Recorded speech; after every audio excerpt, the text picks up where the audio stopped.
Now, I care deeply about, there are a whole range of progressive causes that I will continue to fight for as long as I have a breath. I believe in a society that is doing something about climate change in an aggressive way. I believe in a society in which every child is able to get a decent education and opportunity. I believe that everybody should have health care in a society this wealthy. It's not a privilege. It's a right. I believe that our criminal justice system is flawed in a whole range of ways. A couple weeks ago, or maybe it was last week, I had lunch with a sampling of the people that I've pardoned for nonviolent drug offenses. And I've got a woman sitting next to me who, at a very young age, in her early 20s, was sentenced to life in prison for a nonviolent drug offense. It's crazy. It makes no sense. It was unjust and counterproductive, and leaves huge scars not just in that woman's family and her children, but in our society as a whole. So there are a whole bunch of things I've done as president, and I intend to continue to do and to advocate for. Those are not things, though, that typically a Supreme Court justice is in a position to get done. They don't have taxing power. They don't necessarily have the expertise to be designing programs to get at the things that we care about. And so I do have a modesty in terms of my expectations for what the court should do. But I want the court to do what it should do really well.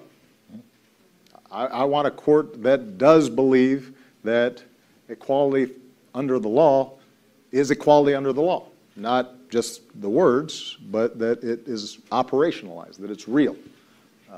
I want a court that is treating a poor, indigent criminal defendant the same as a wealthy criminal defendant. And the justice is blind with respect to, she agrees with me.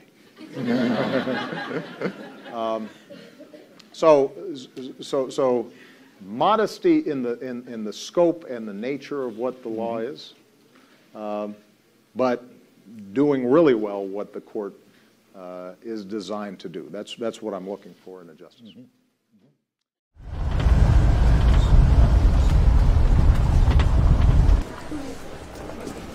Wee, gorgeous.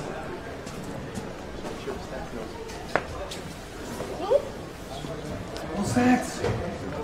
We went to the Coliseum and he got a gladiator. It's a gladiator? Lovely place. We had such a nice time. Did you? Dylan? Thank you. You gotta be careful where you're walking around this little Coliseum. Why? This is one of the biggest, most beautiful buildings in the whole world. Okay? You see that nice statue over there? See that? As we know, you stayed last night at the papal residence, so did you meet with Pope Francis? We did. We had the opportunity to meet with him this morning. He is on his way to Greece now, but we did have the opportunity to chat with him a little bit. Can you describe for me what that meeting was like? Was it a private meeting? What did you talk about? Well, I don't want to go into all of the details, but he was apologetic that he was unable to come to the conference last night where we were originally going to meet because of complications regarding his trip to Greece. But I just conveyed to him my admiration for the extraordinary work that he is doing in raising some of the most important issues facing our planet and the billions of people on our planet, injecting the issue of the need for morality in a global economy where we have the top 1% now owning more wealth than the bottom 99%, where we are moving in a suicidal direction in terms of climate change. He has been upfront on that. His words are going well beyond the Catholic Church to, I think, the entire world's community, and that's just something which no doubt. So what was it like to meet him in the flesh? What's he like personally? He's a beautiful man. He really is. There's a radiance. I don't mean to overdo this.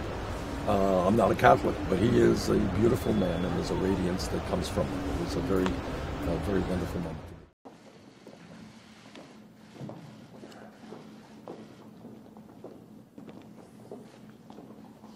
Good evening, everybody. As President and Commander-in-Chief, my top priority, above all else, is the security of the United States and the safety of the American people. And that means preventing terrorist attacks, and at the moment, it is focused on making sure that we are dismantling and destroying the ISIL network. I just met with my National Security Council as part of our regular effort to review and constantly intensify our campaign against ISIL. And I want to thank Director Brennan and everybody here at the Central Intelligence Agency for hosting us and for their critical contributions to this fight. In late February, at our meeting at the State Department, I directed my team to continue accelerating this campaign on all fronts, and we have. This remains a difficult fight and a complex one, involving many countries and different communities in Syria and in Iraq.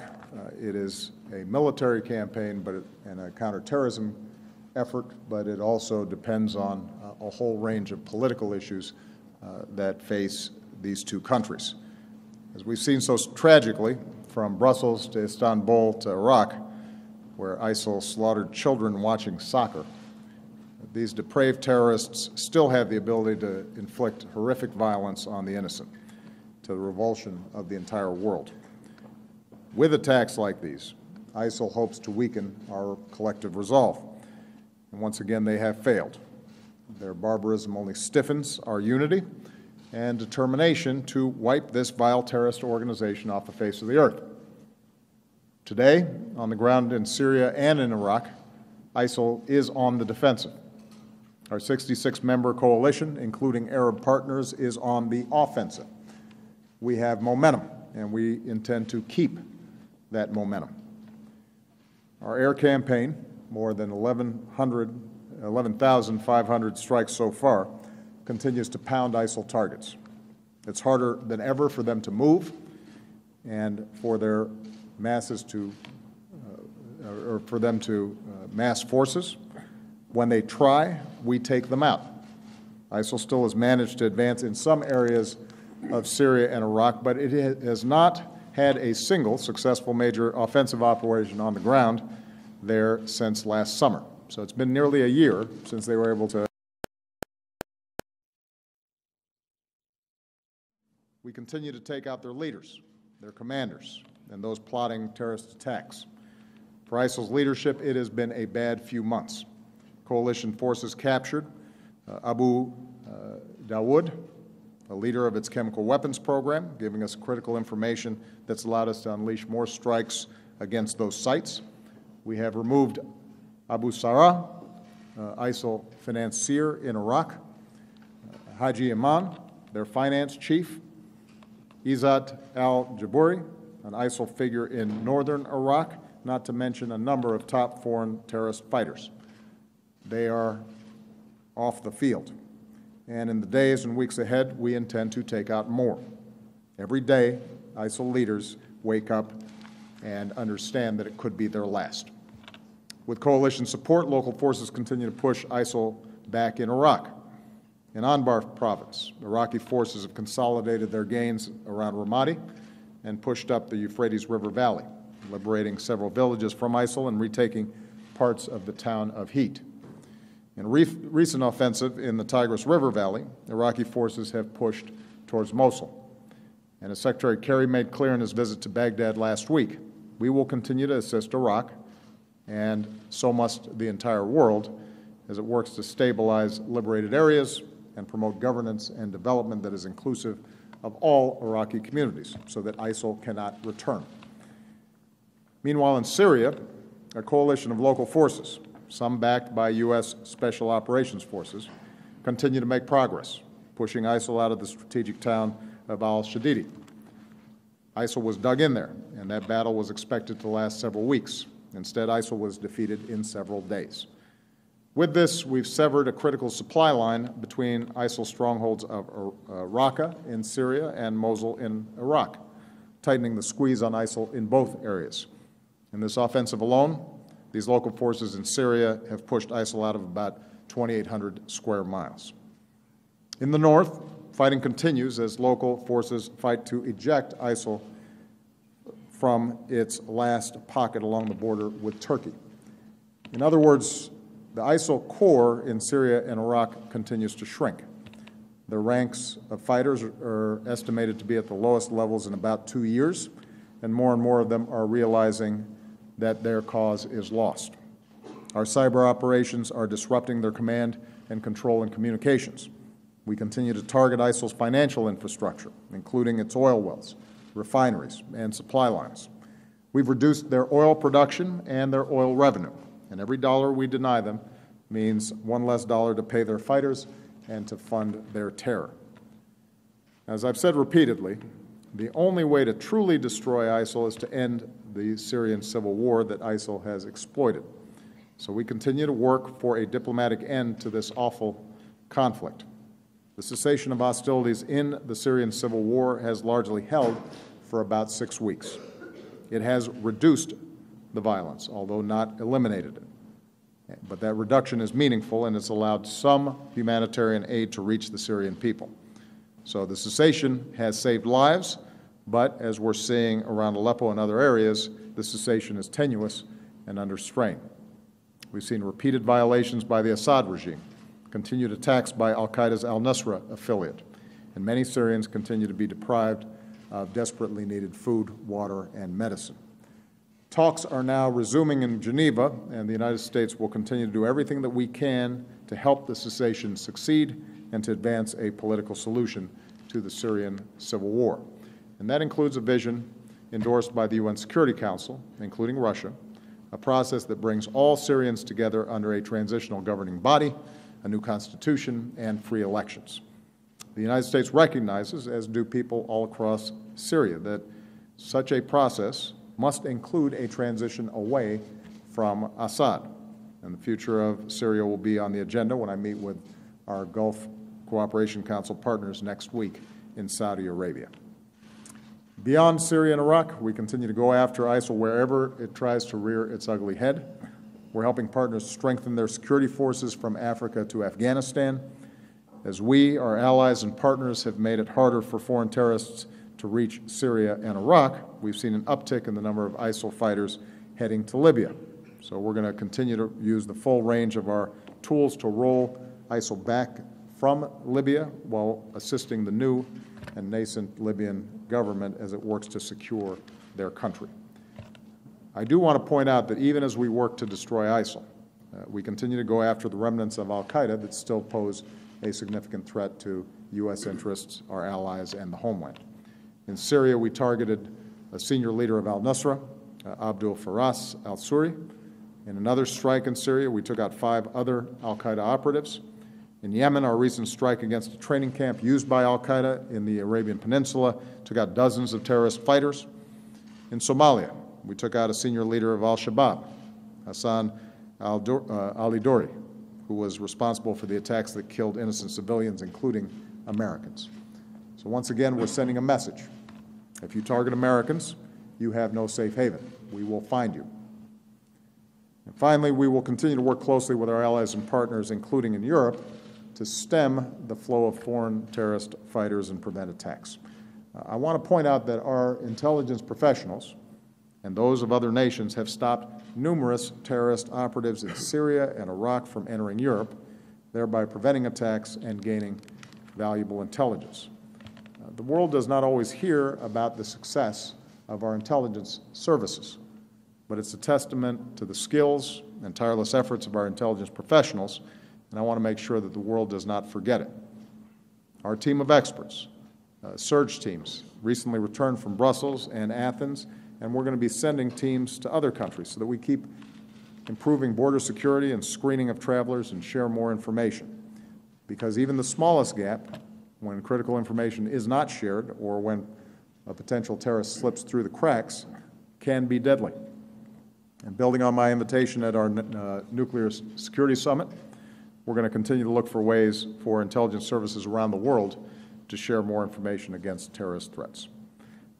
So it's appropriate that we're here today. It gives me a chance to thank all the dedicated men and women across the CIA and our intelligence community, as well as every level of federal, state, and local government agencies who are involved in this effort.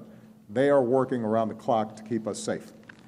They don't get a lot of attention, but their work is tough, and it is critical, and I rely on it, and everybody up here relies on it in order to make informed decisions and to protect the American people. As the stars on the memorial wall here attest, many have given their lives so that we can live free. We're safer because of their patriotic service.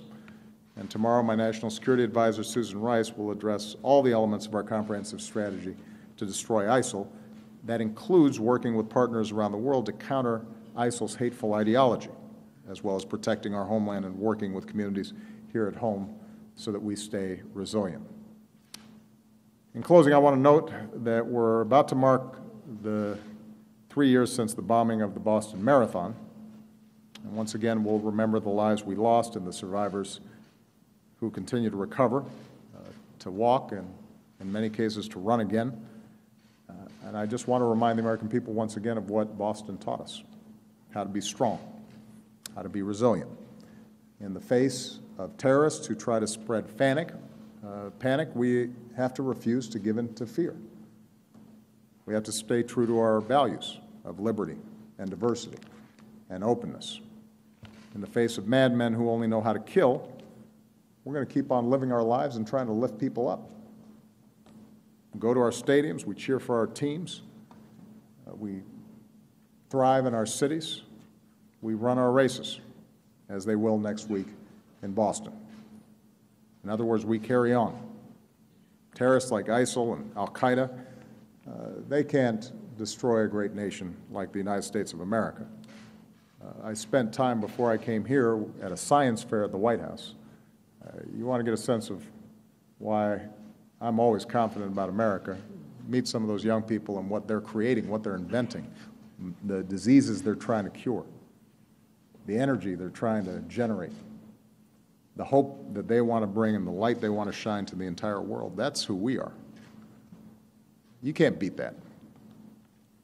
Across more than 200 years, we've prevailed over much greater threats than the one we pose now. So we are focused, and we are going to win, in large part because of outstanding work of individuals who are here today. But we should be confident about how effective not only our military and our intelligence and our diplomatic teams are, but the basic character of the American people. As long as we hold to that, we're going to be just fine. Thank you very much, everybody.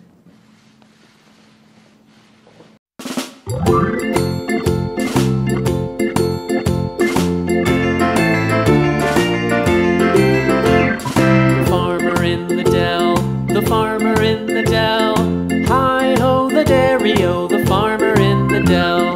The farmer takes the wife, the farmer takes the wife, hi-ho the dairy-o, the farmer takes the wife.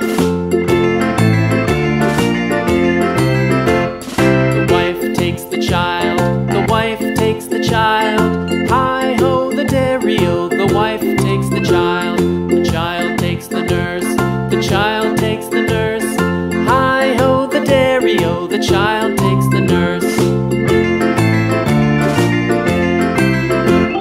The nurse takes the cow, the nurse takes the cow, hi-ho the dairy-o, the nurse takes the cow.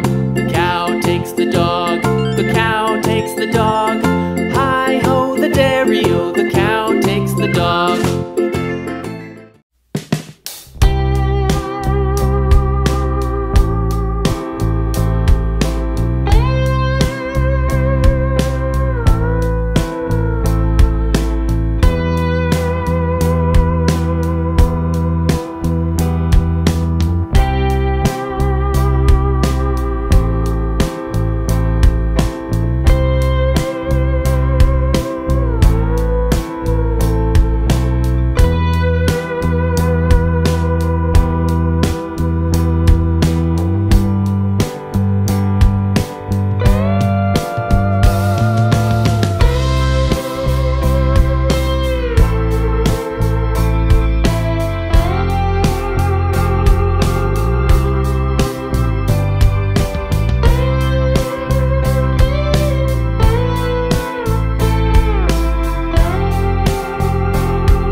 people are becoming poorer. In fact, the top 1% of people on this planet now own more wealth than the bottom 99%.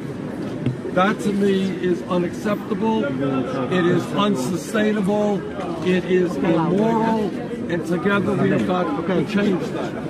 And I have been enormously impressed by Pope Francis speaking out and his visionary views about creating a moral economy, an economy that works for all people, not just the people on top. And what he has said over and over again, we cannot allow the market just to do what the market does. That's not acceptable. We have got to ingrain moral principles into our economy. And there is no area where that is clearer than in the area of climate change. The greed of the fossil fuel industry is literally destroying our planet. The scientists are virtually unanimous. Climate change is real and it is caused by human activity. It is already causing devastating problems all over this planet. And whether the fossil fuel industry likes it or not, we have got to transform our energy system away from fossil fuel to energy efficiency and sustainable energy. And what Pope Francis has told us over and over again is we have the wealth to do that. We have the technology to do that. We have the know-how to do that. But we have got to confront is the greed of people who are so much more concerned about their own billions than the future of the children and the future of our planet. So I am just so excited to be here, so proud to be here with other like-minded people who are trying to do our best to create a moral economy. Jeff Sachs, where's Jeff? Right there, right here. Jeff, come next to me. I want Jeff Sachs. We can move back a little and keep them a little. Jeff, why don't you say a few words? I want to say how thrilled the participants are today at the Pontifical Academy of Social Sciences to greet Senator Sanders and hear his very powerful remarks today. All day we've been discussing the enormous crisis of inequality of income, the injustice of the world economy, because we've been reflecting on Centesimus Annus, on its 25th anniversary, where Pope John Paul II warned us of these things. If greed and power is let out of moral control, we lose. Senator Sanders has been making this point again and again, every part of my country and around the world, and I can tell you, because I've been with the participants, how thrilled the many of the leaders of this church and many of the participants from around the world are to welcome Senator Sanders here. Senator Sanders, did you have a talk? Just a little bit about why this time away from the U.S. campaign trail is worthwhile for you and what you hope to see accomplished here. Because I believe that the Pope has played a historical and incredible role in trying to create a new world economy and a new vision for the people of our planet. And what he is saying is that we cannot continue to go forward when so few have so much, and when greed is such a destructive force, not only in the United States, of course, but throughout this world. So I have long been a supporter of the economic vision of Pope Francis. His views on climate change have played a profound role. Let me tell you, I'm a member of the Senate Committee on the Environment. Pope Francis's encyclical has played a profound role in turning many people's minds around about the urgency of the moment in terms of dealing with climate change. So when I received this invitation, yeah, I know it's taking me away from the campaign trail for a day, but when I received this information, it was so moving to me that it was something that I could just simply not refuse to attend. Do you think she'll help you with the Catholic vote in New York, though? Thank you, everybody. Thank you. Stay.